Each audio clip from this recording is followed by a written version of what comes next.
My name is Sam Demma. I'm 19 years old, and I am a youth motivational speaker. But then he began breaking down their goal. Pick up some rubbish outside when they're walking past. Man, how's it going? All right, man. When you see students saying, yeah, now we'll To a massive global change. Two young organizers tell me you need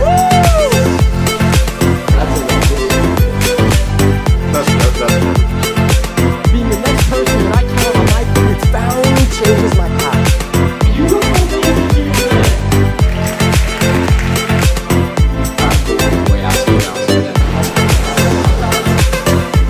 He was speaking about figure's heads, and about 5 days before summer. Demma Mendez have been named to Canada's list of top 25. Little did I know that my teacher was correct.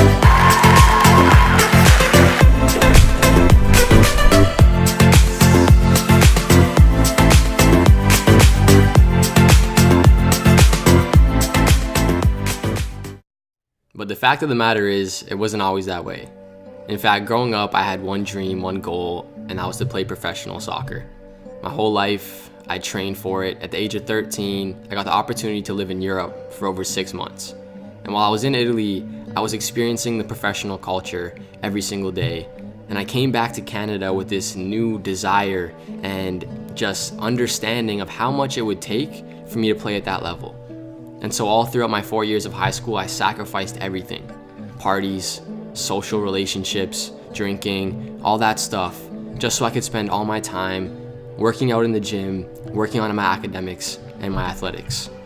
And everything was going great. I mean, up until the age of 17 in grade 12, I had it all figured out. Because grade 12 was the most crucial year, the year where you get a scholarship, right?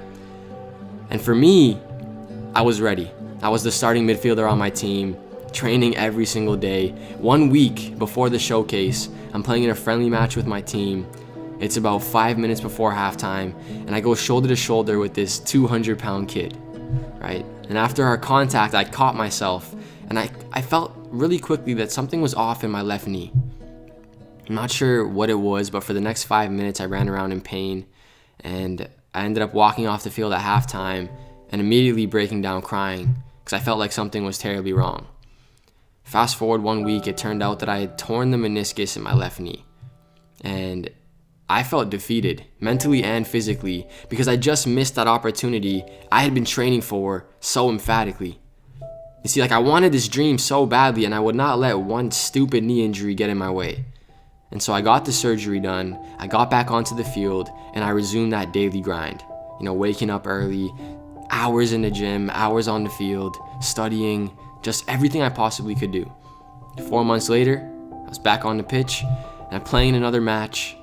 Just did a slide tackle, stood up, and broke down crying because I knew again something terrible just happened. And I called up the same doctor we called up the first time. He told me I'd torn the meniscus in my left knee again, and we needed a second surgery.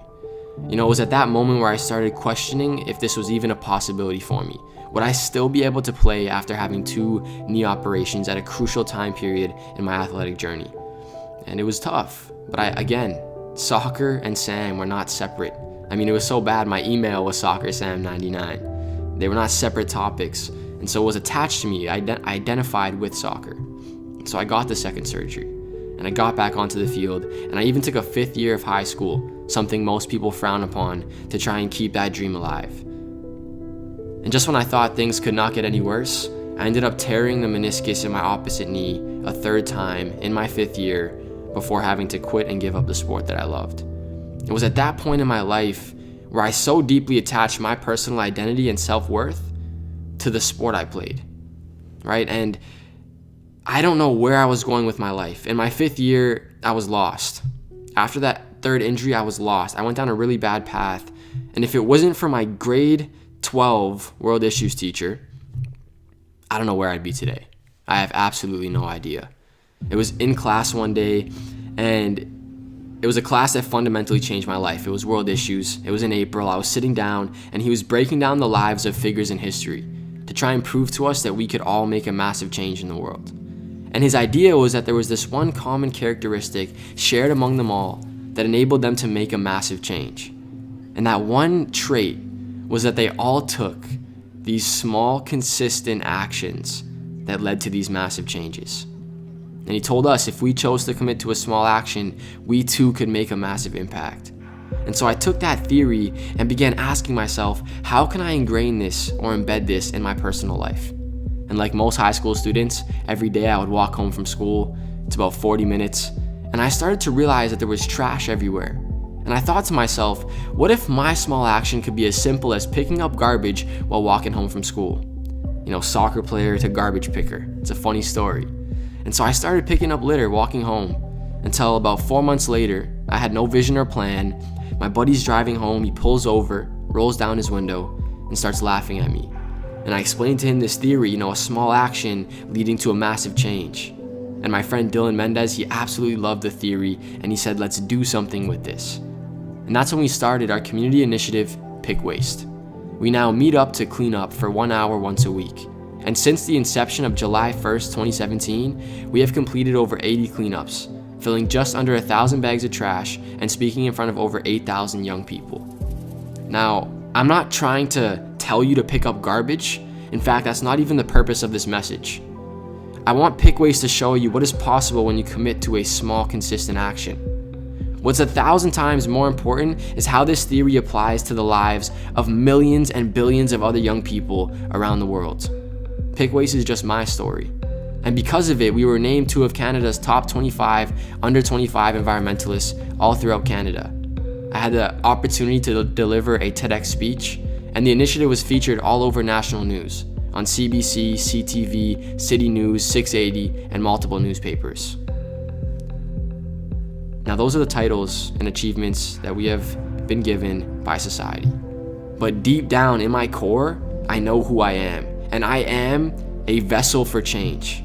I want to be the catalyst that inspires billions of young people to literally realize they have a potential embedded within them that needs to be acted upon right now.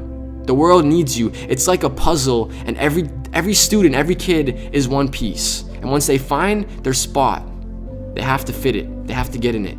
And I want to be the person that inspires them to do just that, to really just dig deep inside them and start taking action based on their inner desires. Guys, my name is Sam Demma, and I will be in your school. I will be in your school. Whether you're a teacher or a student watching this video right now, mark my words, in the next 5 years, I will be speaking to you. Because I have a message that's burning inside me that needs to be shared, that needs to be heard, and I will be there. And if you want to follow my journey, please do. It's Sam Demma across all platforms, and I guess I'll see you soon.